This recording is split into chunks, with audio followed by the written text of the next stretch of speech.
Sevgili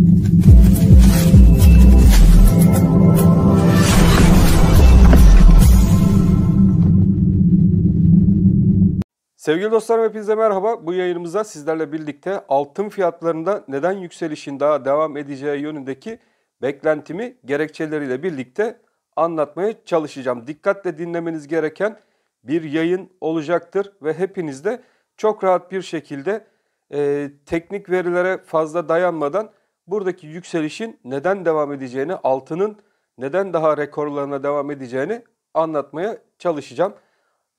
Gram gümüş, gram altın ve ons gümüş yayınımız da gene bu yayın içerisinde sizlerle birlikte olacak. Öncelikle altın bu hafta neden sert bir şekilde yükseldi? Bunun gerekçelerini sizlerle birlikte burada bulmaya çalışalım. Altının yükselişindeki en büyük etken arkadaşlar ABD enflasyon verilerinin düşük gelmesiyle birlikte arkadaşlar altın fiyatlarında yukarı yönlü bir atak izledik. Çünkü FED faiz kararlarında daha güvercin bir artışa gideceği beklentisine içerisine girmiş olan piyasa altın tarafını ve gümüş tarafını sert bir şekilde fiyatladı. Enflasyon verilerinin düşük gelmesinden kaynaklı olarak da piyasa faizlerin düşeceği, artık Fed'in faiz artışı yaparken de arkadaşlar daha güvercin bir şekilde faiz artışlarına gideceği yönündeki beklentisinden dolayı ABD 10 yıllık tahvil verilerinde aşağı yönlü hareket sizlerle birlikte izledik. Dolar endeksinde de bu hareketle birlikte 103 puanın aşağı yönlü kırılmasıyla birlikte altın ve gümüş tarafında yukarı yönlü sert hareket izledik. Şimdi bizler için asıl önemli olan altında yükseliş devam edecek mi? Teknik açıdan baktığımız zaman buradaki yükselişin neden devam edeceğini formasyon üzerinde sizlere göstereceğim. Şimdi formasyon olarak biz altının dip olan seviyesini sizlerle birlikte burada çizmiştik. Buradaki bizim dip seviyemiz 1615 dolar seviyesinden başlayan altının yükselişi oldu ve şuradaki bakın alan 1805 dolardan geçen alan. Burada 1805 doları da işaretlediğiniz zaman arkadaşlar bu 1805 dolardan geçen kısım altının ons tarafında yukarı yönlü kırıldı. Bizler sizlerle birlikte nasıl takip ediyorduk? Burada bir formasyonumuz vardı ve ters omuz baş formasyonu burada kırıldı ve kırılmasıyla birlikte arkadaşlar bir 190 pipslik yukarı yönlü atak hala da ons tarafında olağan. O yüzden biz bunu hesapladığımız zaman altının ons tarafının yukarı yönlü ataklarında 1995 dolar yani düz olarak 2000 dolara kadar, şuradaki 2000 dolara kadar altındaki yükselişin hala da mümkün olduğunu sizlerle birlikte görüyoruz. Yani altında hala da yukarı yönlü bir potansiyel mevcut. Serbest piyasada fiyatlamalara da baktığımız zaman arkadaşlar çeyrek altın 1910 TL'den, yarım altın 3825 TL'den, tam altın 7616 TL, Cumhuriyet altını 7802 TL, ons altın 1921 dolar, 14 ayar altın 677, 18 ayar altında 870 TL'den, gümüş gram tarafına baktığımız zaman 14.66, ons gümüş tarafının da 24 dolar 27 sent civarlarından kapanış yaptığını izliyoruz. Ayrıca kapalı çarşı esnafı arasında da gram altın şu an 980 bin TL arasında bir maliyetle satışa sunuluyor.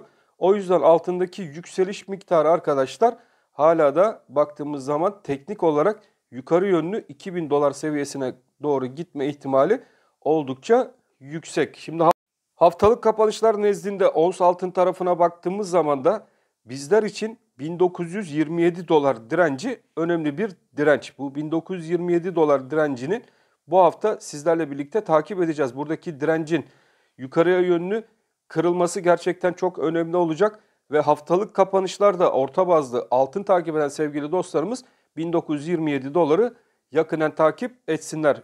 Bir diğer husus 1927 doların kırılmasıyla birlikte 1941 zirvesine doğru altının ons tarafında yukarı yönlü kısa vade hedef potansiyelimiz var. Bu potansiyele doğru altının onsunda yukarı yönlü hareketleri takip edebiliriz. Bir de formasyon hedefimiz neydi arkadaşlar? 2000 dolar seviyesi. 2000 dolar seviyesi buradaki de formasyonun gitmesi muhtemel olan seviyeleri arasında.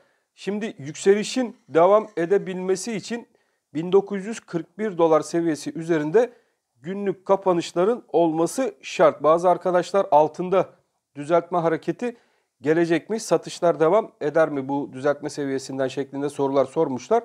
Formasyon olarak baktığımız zaman altının 2000 dolarlar seviyesindeki hedefine doğru gitme ihtimali var arkadaşlar. O yüzden daha bu ihtimalin bitmiş olma durumu yok. O yüzden günlükte bu hareketin 1941 dolar seviyesi üzerinde kalıp kalamayacağını sizlerle birlikte takip edeceğiz. Kaldığı zaman burayı kendine destek yaptığı zaman arkadaşlar bizler diyeceğiz ki altının ons tarafında 2000 dolar hareketi başlamış durumda ve yeni hedef olarak kendimize belirleyeceğimiz alan ise 2000 dolar seviyesinden geçen bir ons altın olacak. Şimdi ons altını anlattık. Hemen gram altın tarafına geçelim.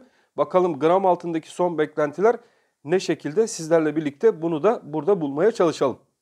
Gram altın tarafına baktığımız zaman gram altında 1158 TL biliyorsunuz sizlerle birlikte takip ettiğimiz kısa ana hedef bölgesiydi. Şimdi bu kısa ana hedef bölgesinden yukarı yönlü hareketler gram altın tarafında da devam edecek mi? Bunu da teknik olarak hemen sizlerle birlikte değerlendirmeye çalışalım. Gram altında da özellikle sizlerle birlikte takip ettiğimiz formasyonumuz mevcuttu. Bu formasyonda neyi takip ediyorduk? Yükselen üçgen formasyonu. Bakın şuradaki yükselen üçgen formasyonu bizlerin takibinde olan bir alan idi. Bu alanda da aşağıda 900 TL bizlerin gram altındaki taban fiyatımız, yukarıdaki taban fiyatımız ise 1035 TL civarından geçen alan idi. Ve şimdi 1035'in yukarı yönlü kırılmasından kaynaklı olarak bizler sizlerle birlikte dedik ki çok net olarak gram altın 1158 TL hedef noktasına doğru yukarı yönlü hareketlerini devam ettirecektir. Şimdi 1158 TL civarı gram altında bir miktar satışlar gelebilir mi? Buradan bir düzeltme hareketi gelebilir. Fakat bu düzeltme hareketi formasyon gidiş ana hedef bölgesini etkilemez arkadaşlar.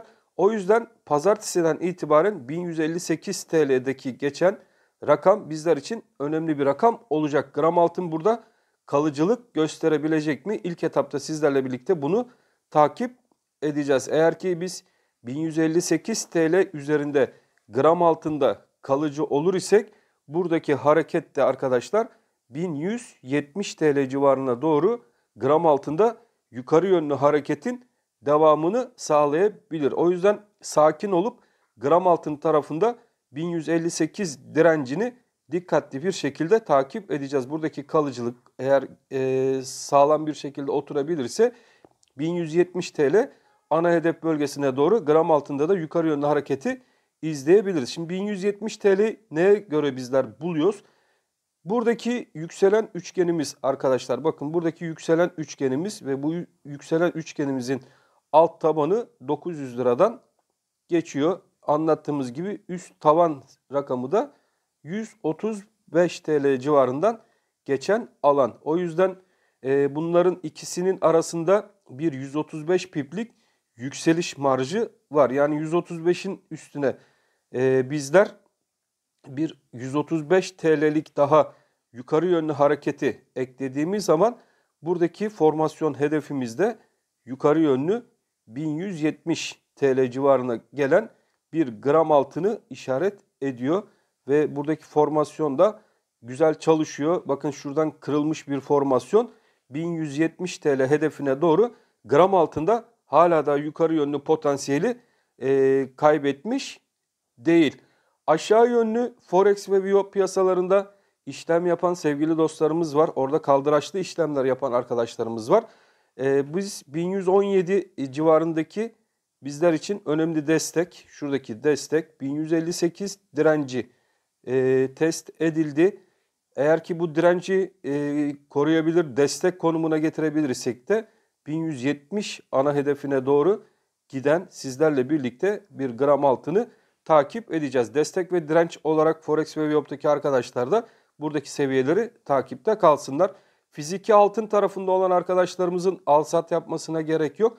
Şu anki konjonktüre baktığınız zaman ABD'de enflasyonlarda geri çekilme, dünya genelinde hemen hemen enflasyonlarda baz etkisinden kaynaklı olarak geri çekilmelerden dolayı içerideki siyasi gelişmeler, politik olaylar altın tarafına ve dolar tarafına yön verecektir.